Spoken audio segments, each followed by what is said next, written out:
Hello YouTube! In this video we're going to look at deflationary theories of truth. In contemporary philosophy, deflationism is one of the most popular approaches to truth. It's the primary competitor to the correspondence theory. So far in this series, our question has been, what is truth? And one way to frame this is to ask, what exactly is it that all the truths have in common, right? Like, we're assuming that there's something that all the truths share that makes them true. There's a substantive property of truth. For the correspondence theorist, truth consists in correspondence to states of affairs in the world. Truth is a relation between a proposition and the world.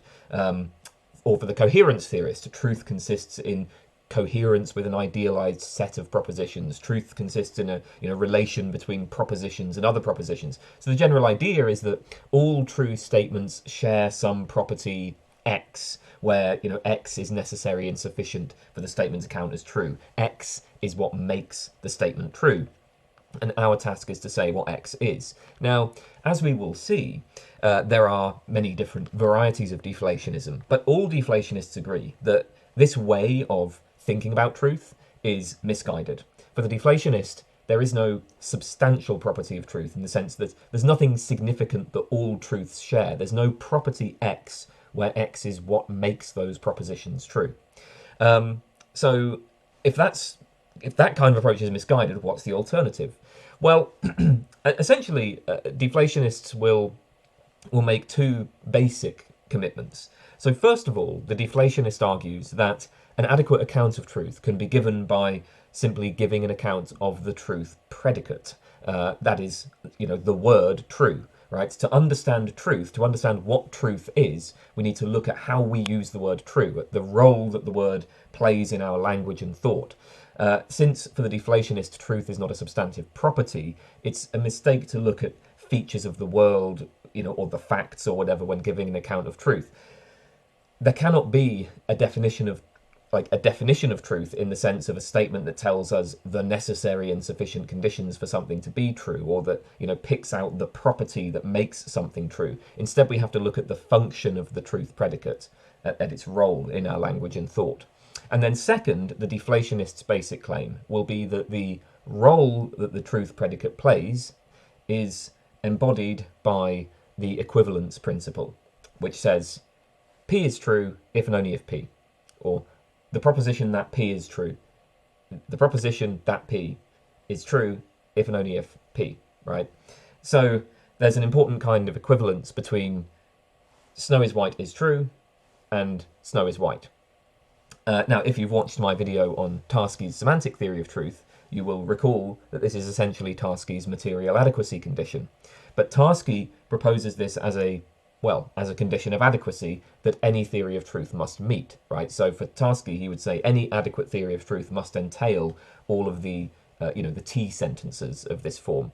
But there may well be much more to say about what truth is.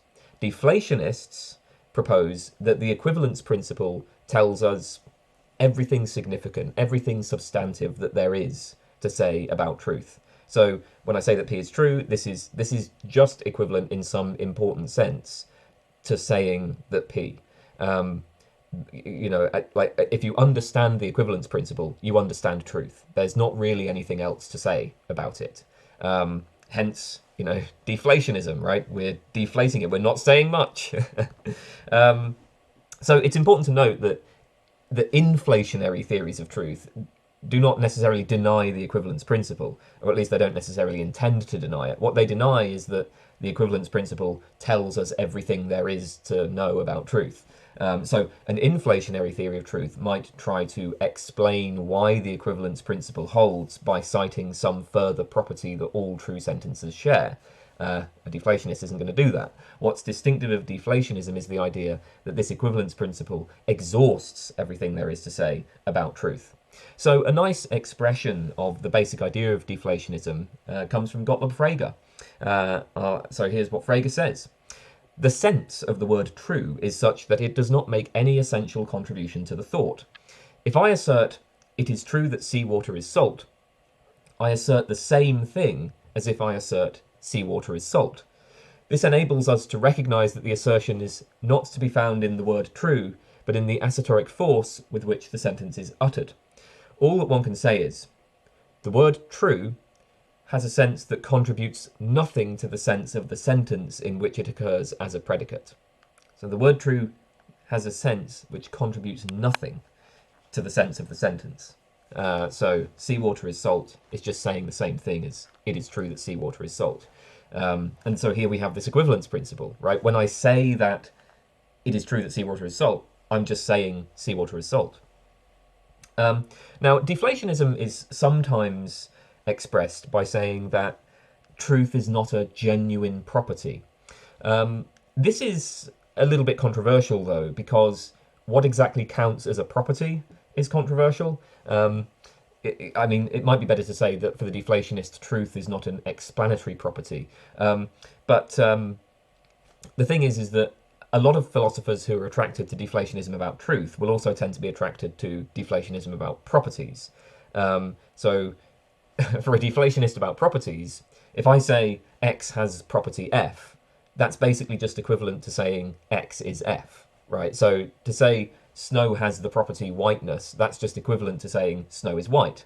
So if we then think about truth, well, you know, look, a deflationist is perfectly happy to say that snow is white is true. And if you're a deflationist about properties as well, then you would say, oh, well, snow is white has the property of truth, because snow is white is true is just equivalent to saying snow is white has the property of truth. So there's a sort of deflated conception of property on which, even for a deflationist about truth, truth will be a property. But, you know, we often talk about two things sharing a property in a more substantial sense than this. So when X is F and Y is F, we might think there's something that X and Y both share that makes them F. There's some explanation for their F-ness that shows what they have in common. So, like, the sky is blue and the car is blue, and there's an explanation for their blueness in that they both cause particular wavelengths of light to hit the eye, and then, you know, the functioning of the human visual system takes those, reacts equivalently to those wavelengths, whatever, right? So, you know, there's going to be some different processes, but broadly speaking, we can show, like, okay, these two things have this shared feature that makes them both blue. So there's a shared explanation. Deflationists will deny that this kind of thing can be done for the truth predicate. When P is true and when Q is true, there might be just, like, there's nothing substantive that they both share. It's not going to be like, well, they're both true in virtue of corresponding to the facts, or in virtue of you know, cohering with the ideal set of propositions, or anything like that. So I think, you know, before turning to some specific varieties of deflationism, it's worth just considering some of the general motivations for this view. Like, why should we take this approach to truth seriously? Well, I mean, recall that in thinking about truth, we ask this question, like, what is it that all truths have in common? But notice that we talk about truth in many, many different domains. There are truths about everyday mid-sized objects. So it's true that I have two hands, for instance. There are truths that are discovered by scientific inquiry. Protons are composed of 2 up quarks and 1 down quark. Like, that's true. That's a scientific truth. There are moral truths, such as that slavery is wrong. There are mathematical truths, such as 1 + 1 = 2. There are historical truths, truths about the past, such as Caesar crossed the Rubicon. There are truths of metaphysics, such as that causes necessarily precede their effects. Now, of course, you might dispute some of these. You might dispute that there are moral truths. Okay, some people dispute that, right? Fair enough. But most of us recognize a very wide variety of truths. There's all sorts of different contexts in which we will judge that certain statements are true. And so this is across many different domains, in many different contexts. And, you know, in all of these domains, we're dealing with very different kinds of things. And our procedures for establishing these truths are very different, right? Like, how do we establish that there are an infinite number of primes, right? Well, that will involve some sort of mathematical proof. That's very different to how we establish that, you know, I don't know, Caesar crossed the Rubicon. Okay, the kind of evidence that we appeal to is very different, and the kind of things we're talking about are very different. And so with this in mind, we might be suspicious of the idea that there must be some substantial property of truth, that there must be something that unites all of these different truths. I mean, we've already seen in previous videos that many philosophers are suspicious, for instance, of the idea that we can cash out mathematical truths or moral truths in terms of correspondence to the world, because there doesn't exactly seem to be anything in the world to which these truths might correspond. Deflationists just don't need to worry about this, right? For the deflationist, there's no need to, go out looking for some property that all of these truth statements share. And I guess this brings us to a second motivation, which is deflationism avoids metaphysics. The deflationist gives an account of truth by explaining the role of the truth predicate in terms of the equivalence principle.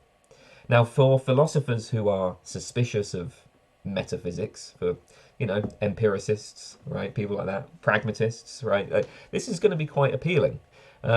We don't need to work out what it means for a proposition to correspond to the world. We don't have to establish that there are these mysterious correspondence relations. I mean, if you ask a deflationist, like, well, what makes this proposition true? Like, okay, snow is white. What makes that true? The deflationist will just point to the evidence for the proposition. She'll just say, well, look, here's the color of snow. Here's a photograph of snow, right? Look out the window. You can see the snow falling. It's white. So the point is, we don't get involved in this kind of substantial.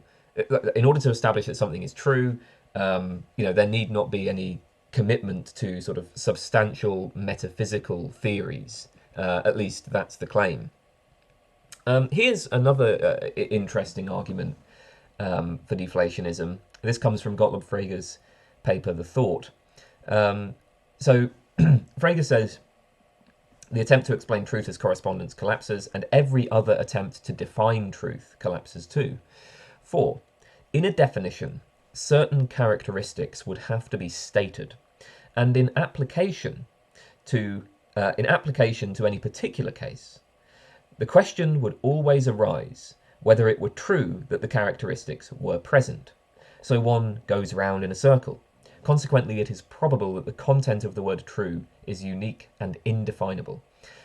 So suppose I say that what makes a proposition true is some property X, right? Bearing the property X is necessary and sufficient for a proposition to be true. So like the proposition snow is white is true, and this is because the proposition snow is white has property X. But now consider this very proposition, right? So when I say the proposition that snow is white has property X, consider that proposition. Well, now we must ask, is that proposition true? Well, yeah, I mean, presumably it is, right? It's true that the proposition snow is white has property X. And on the analysis of truth that we've given, its truth must also consist in having property X. But now the question arises whether it is true that this proposition has property X.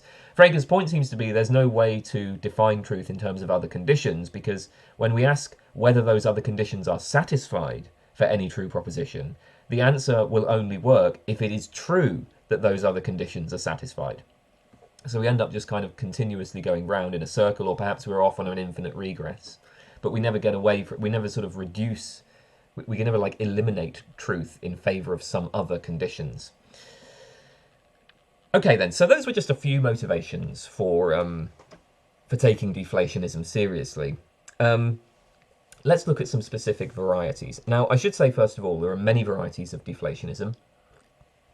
This video is just an introduction, so I'm not going to make any attempts to be exhaustive. I'm going to look at some of the earlier proposals. I may revisit deflationism in another video and look at later developments. But again, I'm just introducing it here. So Alexis Burgess and John Burgess, in their book on truth, distinguish radical deflationists and moderate deflationists. Now, according to radical deflationists, the truth predicate is not a genuine predicate. What does this mean? Well, when I say, snow is white is true, it appears as if the word true is stating something about the sentence, snow is white, right? That's the sort of grammatical form of my statement. That's the surface form of the statement.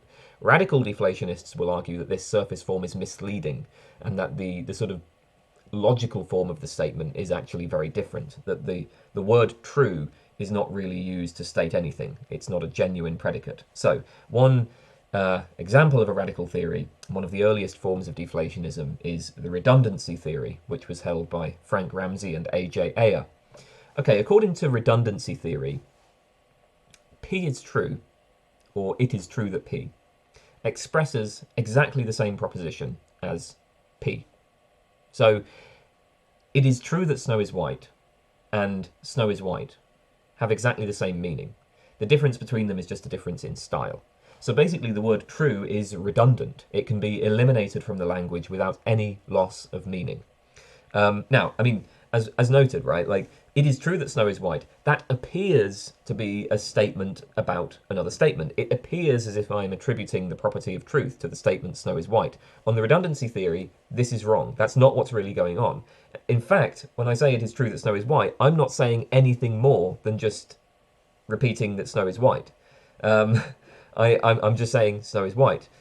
And similarly, if I say that it is not true that snow is white, I'm saying nothing more than that snow is not white.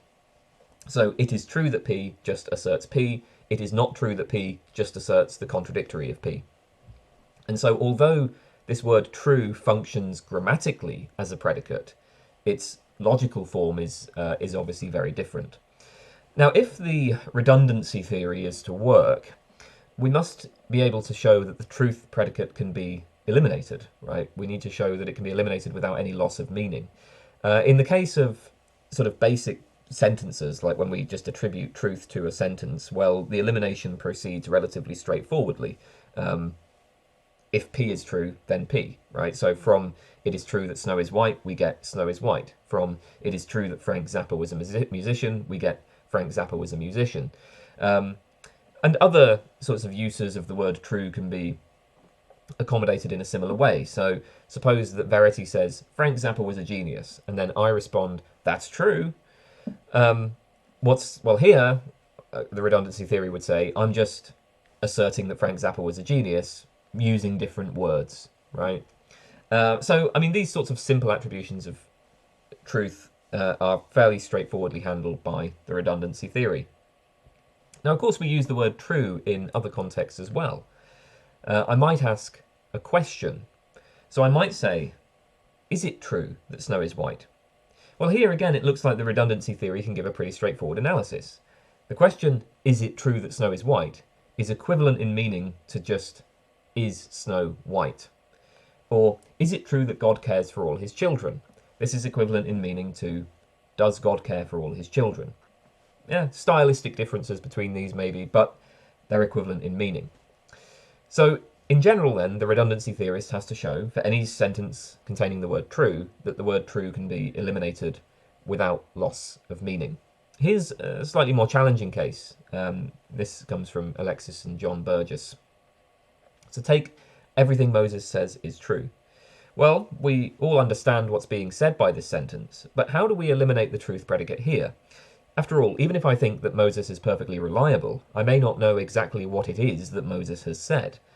And this is a problem because on the redundancy theory, true says nothing at all, right? Like when I say that P is true, I just say that P.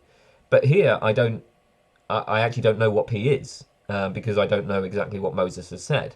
So when I assert everything Moses said is true, well, I mean, obviously, like Moses will have said, you know, P and Q and R, etc. So Moses, there will be like a conjunction of things that Moses has said, but I don't know what that conjunction is. So surely that conjunction is not equivalent in meaning to everything Moses says is true. Like again, I can understand everything Moses says is true without understanding or even knowing anything about what that conjunction is.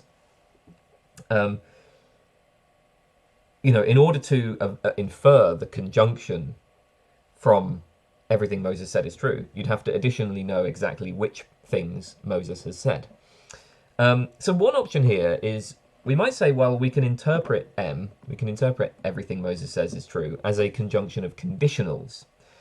So we might say, if Moses says that P, then P. If Moses says that Q, then Q. If Moses says that R, then R, and so on. Where basically we just list all of the propositions within the language, right? So it doesn't matter. We don't have to know exactly what Moses said. We can just take every every sentence of the language and then say, if Moses said that sentence, then that sentence, right? Like, then that's what we're affirming.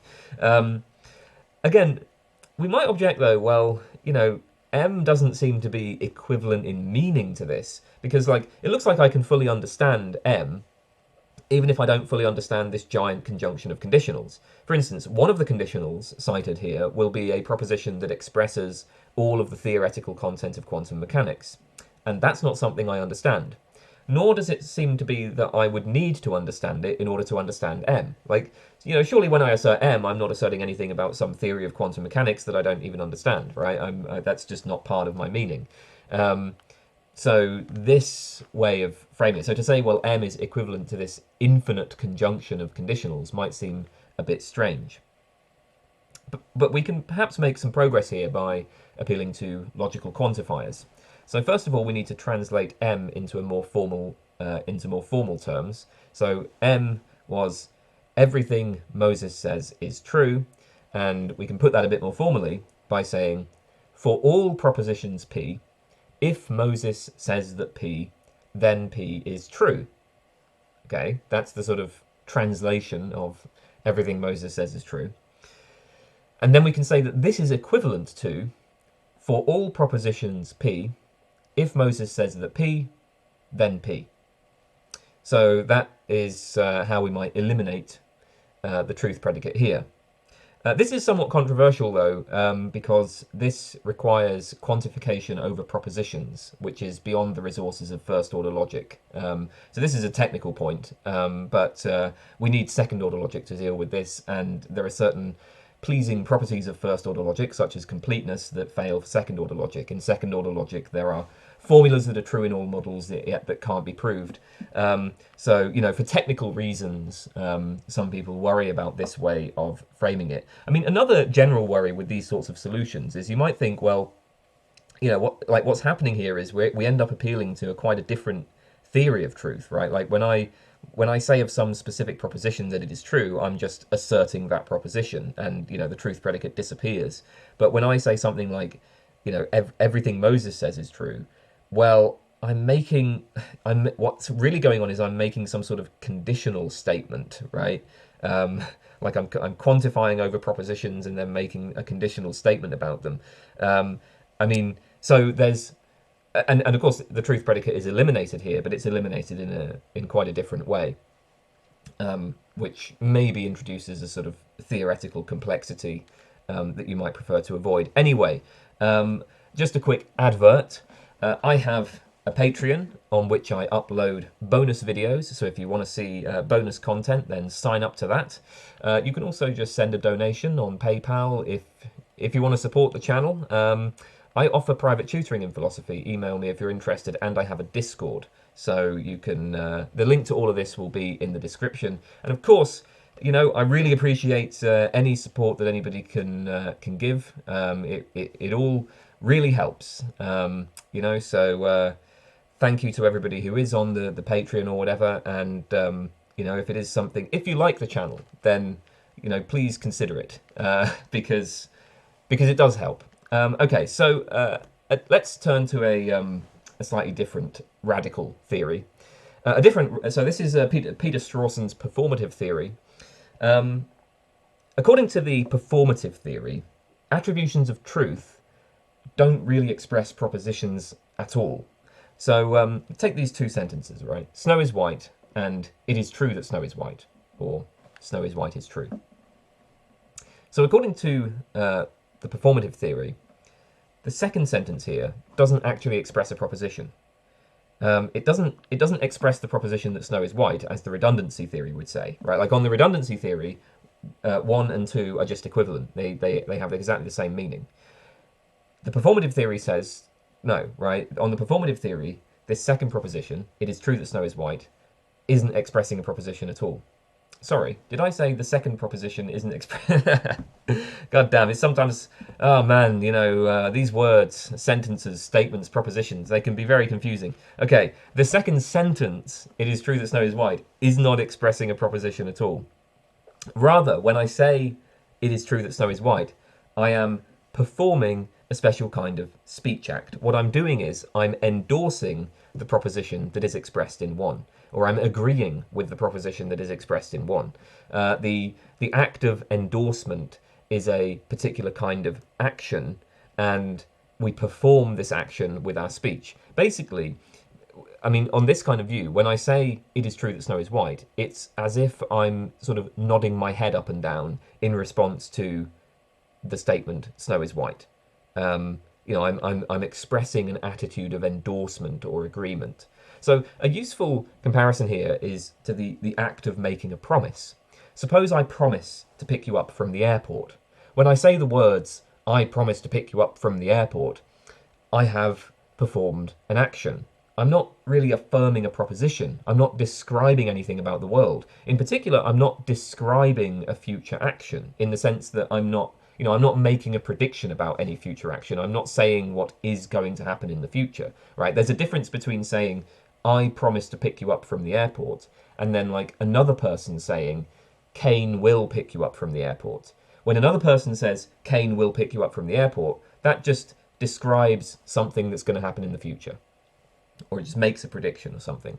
But when I say, I promise to pick you up from the airport, well, what's going on there is I am making a commitment to acting in a particular way. I am placing myself under an obligation to act in a particular way. So by saying these words, by saying I promise to pick you up from the airport, I'm making a promise. I'm doing something with my words. So on Strawson's view, it's going to be the same with with the truth predicate, right? It is true that snow is white is doing something. It's endorsing. It's agreeing. And of course, that's not the only thing we might do with it. I mean, sometimes we might use the truth predicate to kind of indicate the force of an assertion. Like if I say, it's true that burning fossil fuels causes climate change. That indicates my strong belief that burning fossil fuels causes climate change. I'm not just offering an opinion. It's not just my view that might be reasonably disputed. I'm saying this is the way things are and you should agree. Now, I mean, one immediate worry about all of this is that there are uses of the truth predicate in sentences in which we're clearly not endorsing anything. So I might say, it's not true that Frank Zappa was English. That's not endorsement. So there must be some other attitude that I'm expressing here. So in this case, I'm repudiating or rejecting that Frank Zappa was English, or I'm disagreeing that Frank Zappa was English. Then there are questions such as, is it true that Frank Zappa was English? In this case, I'm querying whether Frank Zappa was English. I'm performing the action of making a query. And so, sometimes questions might sort of function as like expressions of disbelief. When I say, is that really true? Like, is it really true that Frank Zappa was English? That expresses doubt about Frank Zappa's supposed English heritage. One immediate worry here is, well, performativism is going to require coming up with different performances for all of these different uses of the word true. And even if we can do this, I mean, the worry is, well, for the performativist, there's not really one theory of truth. There are many. So we saw with the redundancy theory that they have to postulate different analyses of truth. In the case of just sort of just simple statements versus claims like everything this person says is true. The performative theory requires an almost indefinite number of different analyses. It requires different performances. Like the meaning of true is going to be cashed out in terms of all of these different performances, and they're very different. The performance of endorsement is quite different from the performance of repudiation, and so this might seem rather strange that like the meaning of this term is being cashed out in these many different performances. There are more serious difficulties here as well. So if you've seen my series on metaethics, you'll be familiar with the Frege-Geach problem for non-cognitivism. The same problem arises here. So consider the following argument. This looks like a valid argument. If P is true, then Q. P is true, therefore Q. So if snow is white is true, then snow is coloured. Snow is white is true, therefore snow is coloured, for example. But according to the performative theory, the use of P is true in premise 1 and premise 2 will have to be given different analyses. Because, like, when I say P is true, I'm performing the action of endorsing that P. But when I say if P is true, then Q, I'm not performing the action of endorsing that P. In this case, P is true is embedded in a conditional. So like, if I say, for instance, if it's true that the moon is made of cheese, then the moon is edible. Well, yeah, I might well, that seems right to me. Yes, I agree with that conditional. But notice, I'm not endorsing that the moon is made of cheese. So when I say, if it's true that the moon is made of cheese, then the moon is edible, I'm not endorsing that the moon is made of cheese. So the use of it's true that the moon is made of cheese, that's not going to be given an analysis in terms of endorsing the moon is made of cheese. So basically, the performative theory assigns a different meaning to each instance of P is true here. So if P is true, then Q, the P is true in that premise gets a different meaning to P is true in premise 2, which means that this argument involves an equivocation and is therefore invalid. And so this is a problem. This is a problem for the performativist. We might also want to push back on. So we might want to push the question of, well, what exactly is it to perform the action of endorsing that snow is white, say? Well, a simple answer to this is to endorse that snow is white is to assert the proposition that snow is white. So Burgess and Burgess point out, it seems that a person could endorse a proposition by saying something about the proposition, by asserting a proposition about the proposition. I mean, nodding one's head is one way to affirm a proposition, but saying, like, it is true that snow is white, affirming the proposition that it is true that snow is white, is another way to affirm that snow is white. The worry here, though, is that endorsement is going to be cashed out in terms of affirming propositions. That answer is obviously not available to Strawson. The performativist needs an account of endorsement that doesn't just bring back propositions. Okay, so here's just a general objection to any kind of radical deflationism, or at least to the radical theories that we've seen so far. This is raised by Richard Kirkham in his book on theories of truth. So we might ask, why exactly is the predicate true only used for indicative statements? Why can't the truth predicate be used to reassert or to endorse questions, commands, and other such expressions? So we've seen that according to the redundancy theory, it is true that snow is white has the same meaning as snow is white. According to the performative theory, it is true that snow is white doesn't actually assert anything, it's just used to signal our endorsement of snow is white.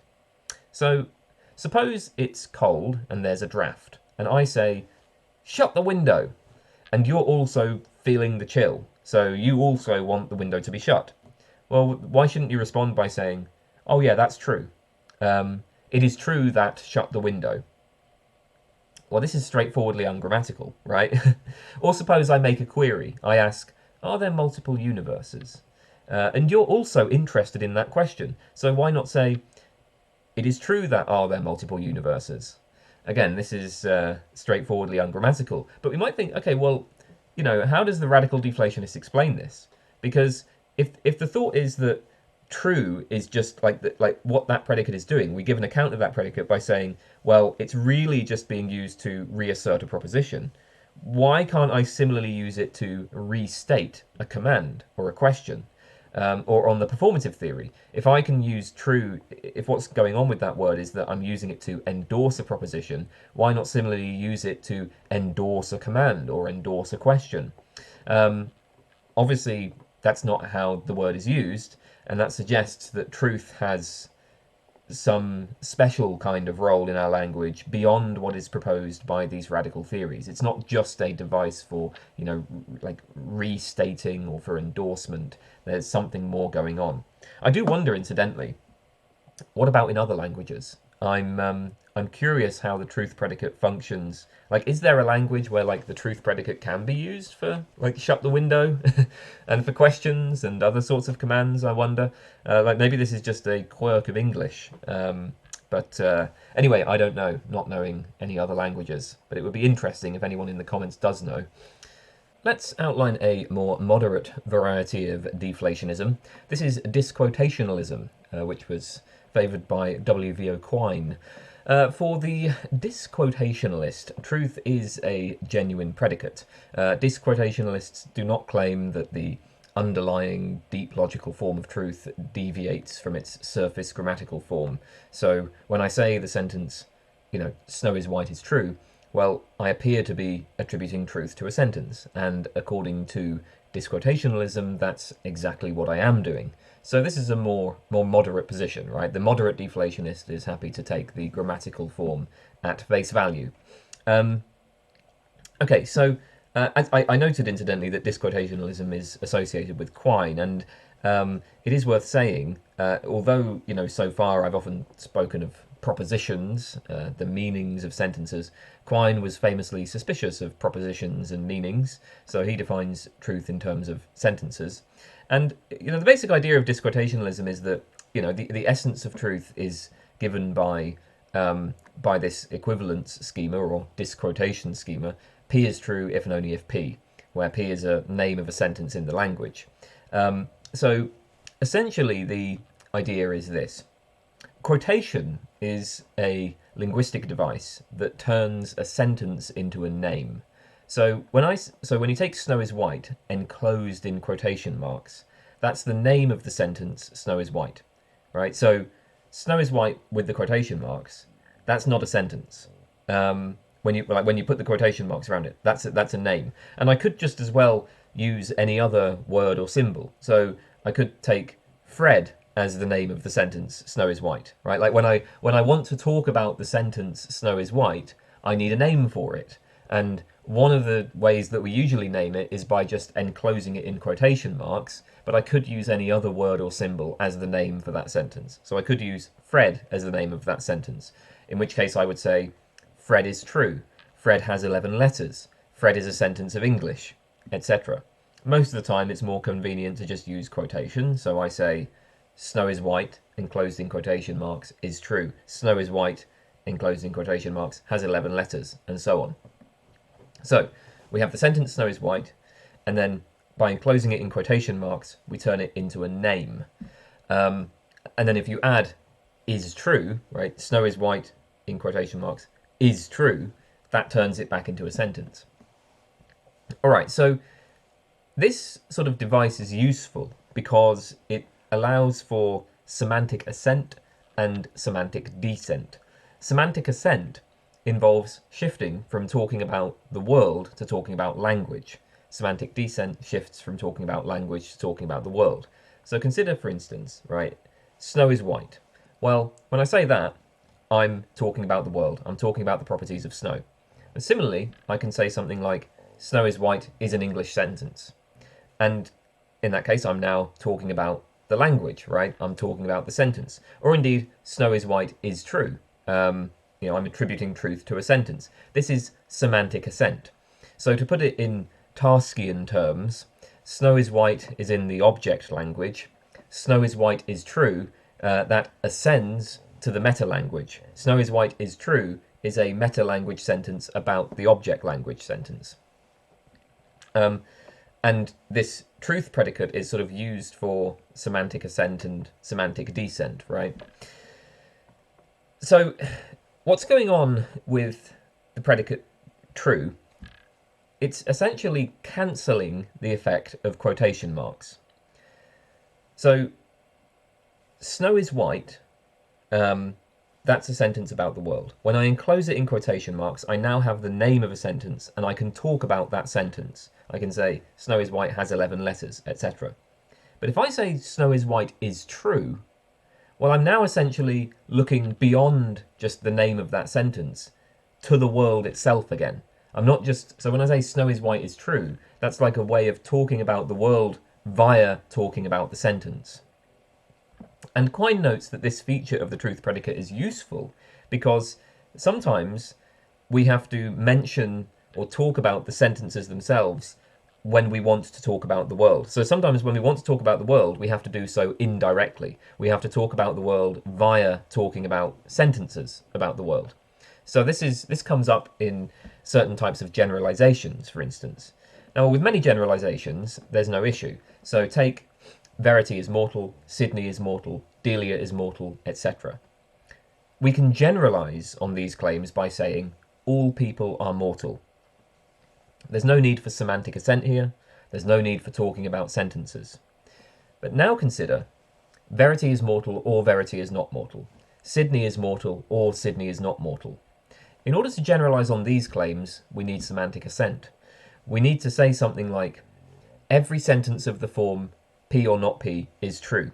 Right? So we want to affirm an infinite number of sentences, and the way that we need to do this is by talking about the sentences, not just using the sentences. There's not, like, we don't just use the sentences. We can't literally say an infinite number of sentences. We're talking about these sentences. We're saying every sentence of this form is true.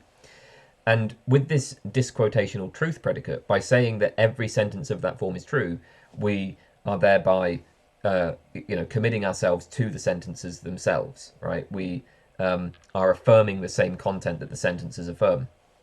As Quine puts it, the truth predicate is a reminder that, despite a technical assent to talk of sentences, our eye is on the world. So on this sort of view, the truth predicate doesn't, disappear. It's not redundant. It's a useful device for talking about sentences. It's a device that sort of lets us keep our eye on the world when we are talking about sentences. So unlike in something like the redundancy theory, we don't need to show that it's eliminable from the language. Recall the case of everything Moses says is true. Well, on the disquotationalist view, there's no need to find some proposition or set of propositions that's literally equivalent in meaning to this. The point is that given the disquotational schema, what I'm committed to here is, like, if Moses says that P, then P. If Moses says that Q, then Q, and so on. This follows logically, but that's all. So I can, given that everything Moses says is true, if you then give me the information that Moses has said P, I can infer P. When I say something like everything Moses says is true, that's semantic assent. I'm now in the meta language, as it were, talking about sentences of the object language. But we're talking about those sentences with our eye on the world, as Quine puts it. Okay then, so we've seen a few different varieties of deflationism. Before ending, let's look at a couple of objections to deflationism. Okay, so the deflationist says that truth is not a substantive property. And one central objection to deflationism is that this can't accommodate the connection between truth and explanation.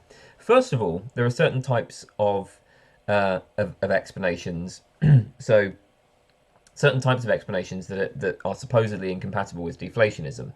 Truth, we might think, does not simply float free from the facts, from the world. For any given truth, or at least maybe for some truths, if not for all of them, there is something that makes them true. So take the proposition that snow is white. This proposition is true. Why?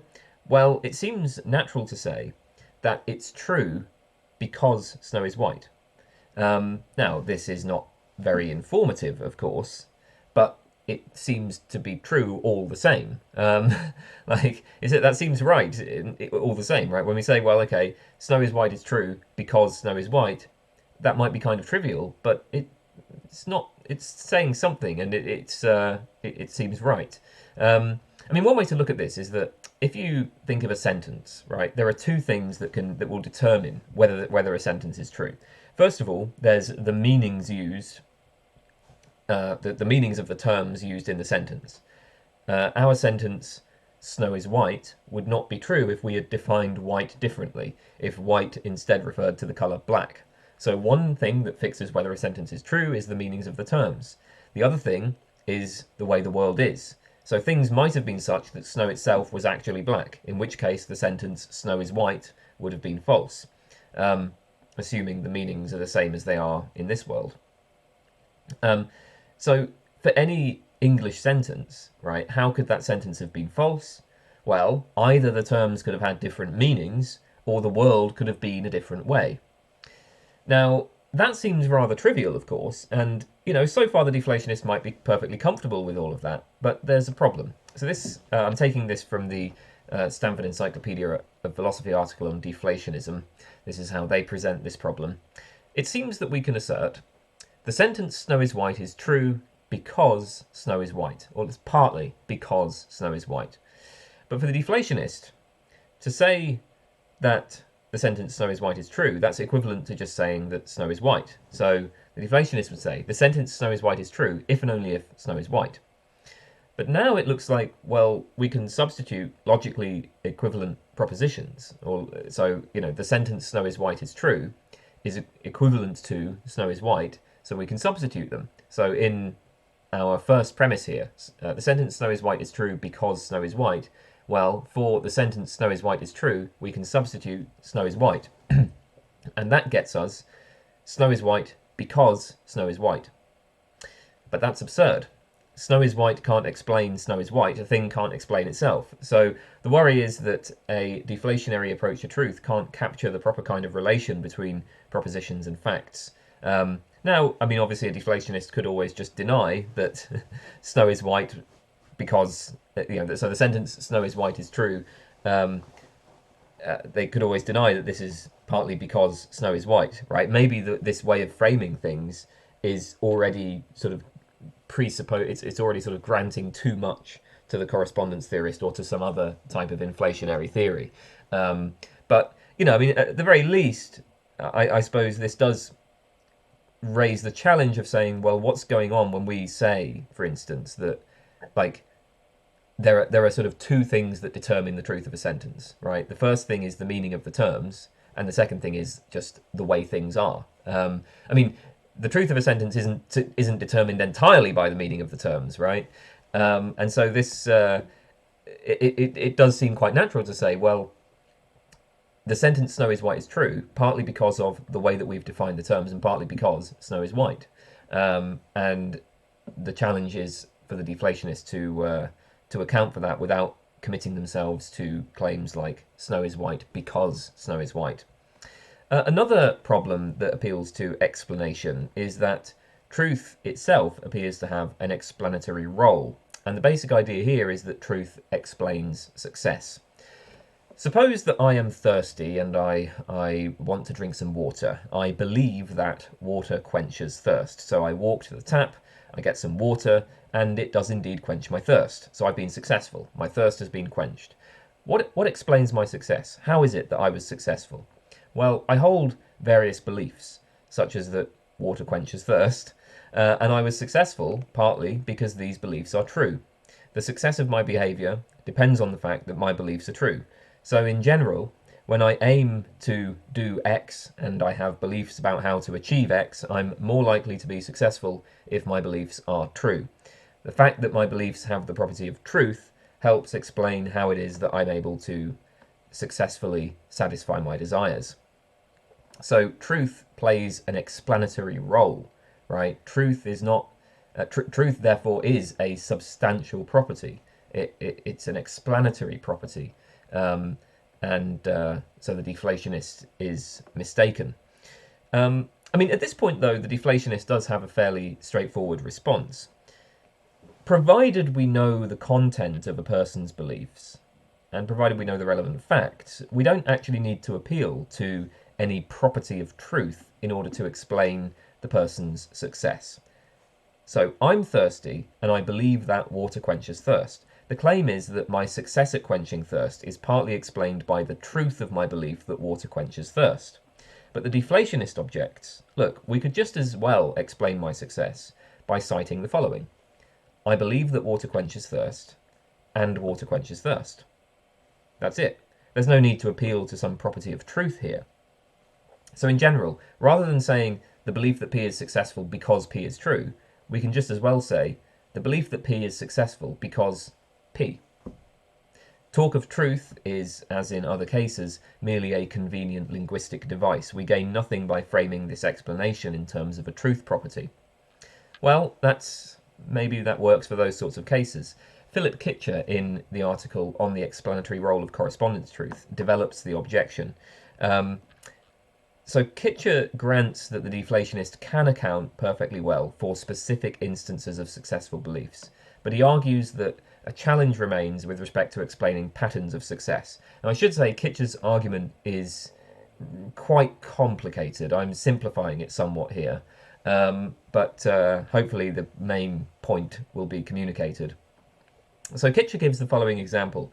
Suppose that Ophelia has a map of a town.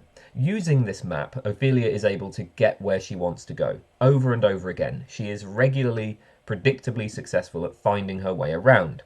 Now, the deflationist can explain, in any specific case, how this is. So, let's say Ophelia believes the museum is on 53rd Street. Well, okay, she's successful at getting there, right? Ophelia believes the museum is on 53rd Street, and the museum is on 53rd Street.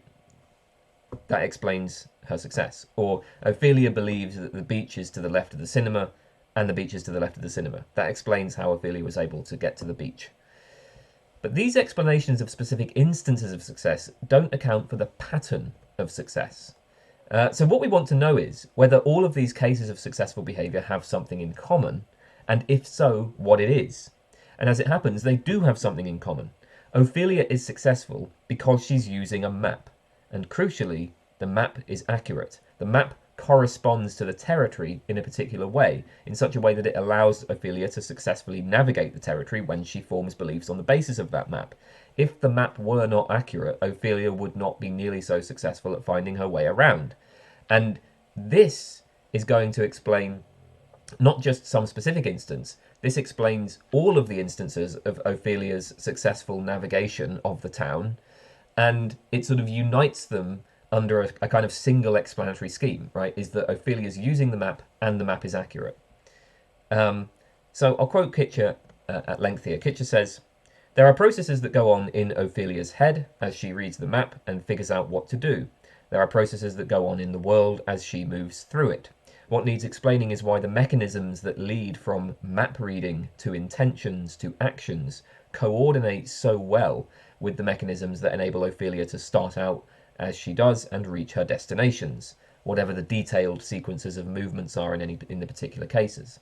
The realist, or anti-deflationist for our purposes, presupposes that this coordination occurs because of a correspondence between map and world." Now, of course, the map is a picture, and a picture is not true or false. So this might be slightly beside the point here. But of course, a map could just as well be a list of directions, a list of statements that are true or false, right? Like you could communicate the same information in either a picture or a list of sentences. So suppose that Ophelia is blind and her map is a list of sentences, then we can say, this list is true. And its truth consists in it corresponding with the territory in the appropriate way, and this explains how Ophelia is able to navigate successfully. It explains her success. And we could bring this pattern out very clearly if we suppose that Ophelia has another map of another place, but this other map is inaccurate, and so she fails to navigate the other place, right? Like there's a difference between these two cases. And, that like Ophelia's beliefs about the first town are based on this map, which is accurate.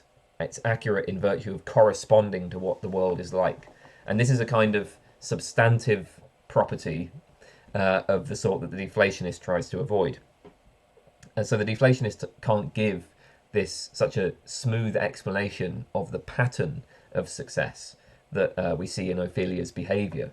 So here's an analogy to sort of, this comes from Hilary Putnam. He gave it in a slightly different context, but it's, I think, applicable here to sort of illustrate what's wrong with the deflationist explanation. So consider a wooden board with two holes in it. One is circular and is 1 inch in diameter. The other is square with a side length of 1 inch. Now think about a cubical peg whose sides are just under 1 inch. This peg will fit through the square hole, but not through the circular hole. Why? Why is this? Well, notice, there's different ways we might explain this, right? We could give an explanation that cites the details about the exact placement of the molecules of, the peg and the hole, right? We explain why the peg can't get through the circular hole by citing the exact placement of where all of the molecules are in the peg and the hole, right? We could explain it that way, but it sort of misses the point, right? It's much better instead to just cite the geometrical properties of the peg and the hole. So think of it if we have 10 pegs all made to the same specifications, then by citing the geometrical properties, of these pegs and the hole. We can just explain why they all fit through the square hole but not through the circular hole, right? We now have a general explanation, like by citing the geometrical properties, we have this, sort of general explanation of why all of these pegs of this shape fit through the square hole but not the circular hole. But I mean, if we just sort of try to appeal to the exact placement of the molecules of this peg, well, that's not an explanation that will apply to the other pegs because the different molecules in different places. So the point of this is that the deflationist's explanation of the success of our beliefs is rather like explaining why each peg fits through the hole it does by giving a detailed description of the distribution of its molecules, rather than in terms of the general geometrical properties. So how is Ophelia successful at reaching the museum? Well, Ophelia believes the museum is on 53rd Street and the museum is on 53rd Street. That only explains this specific instance. Or, and we could do the same thing for every one of Ophelia's beliefs, right? How is Ophelia successful at reaching the beach? Well, Ophelia believes the beach is to the left of the cinema and the beach is to the left of the cinema. But this misses an important part of the explanation. It misses something, right? Ophelia is successful when navigating around this town because she has a map of the town and the map is accurate. That's the sort of explanation that we want, but the challenge is that the deflationist can't give it. Okay, so that was deflationism, and that's all there is to say for now. Thanks for watching. I hope to see you in the next video. Bye, everybody.